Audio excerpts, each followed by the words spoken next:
Hi everyone, welcome back to the channel. In this particular lecture, we will understand that how we can access the CentOS and Ubuntu using CMD and Git Bash. Simply just come to your device option, click on network setting, and make sure that it is attached to bridge adapter. In case it is NAT, change it to the bridge adapter, right? Fine. Now after that, click on OK and come to your terminal. For that, click on the home page and search for the terminal. Press enter. Now here, what you need to do is simply just write IP ADDR. Press enter, and here you will find the particular IP address. Right? This is what you need to enter. Fine. Okay, great. So we got the IP address. Now what I will do is I will open the PowerShell. So search for the PowerShell and run as administrator.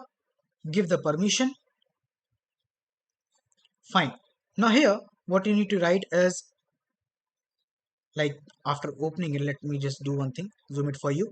Yeah, so here you need to write SSH, mention the username, right? My username was Piyush of for that Ubuntu, and then at the rate, and now here mention the IP address. So IP address was 192.168.1.9. This is my IP address. Simply just mention it here, dot 1.9. Yeah, it is 19. Fine. After that, press enter, and it is asking for the password, right? Simply just enter the password and press enter.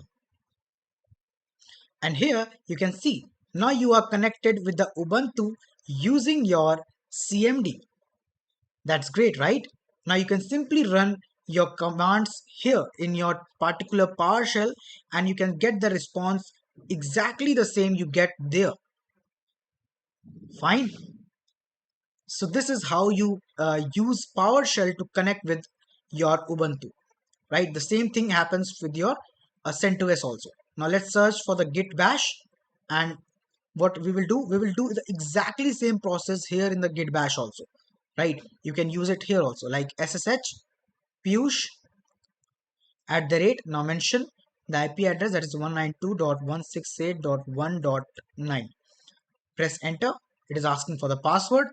Give the password, and you are connected, right? This is how we access it. Access the Ubuntu using your Git Bash and your PowerShell. You can get the response here. As you can see, PWD. It is giving me the same response, right? So this is how we access our Linux server using our Git Bash and PowerShell. I hope you understood the concept. This is all about today's video. Thank you so much for watching. Goodbye.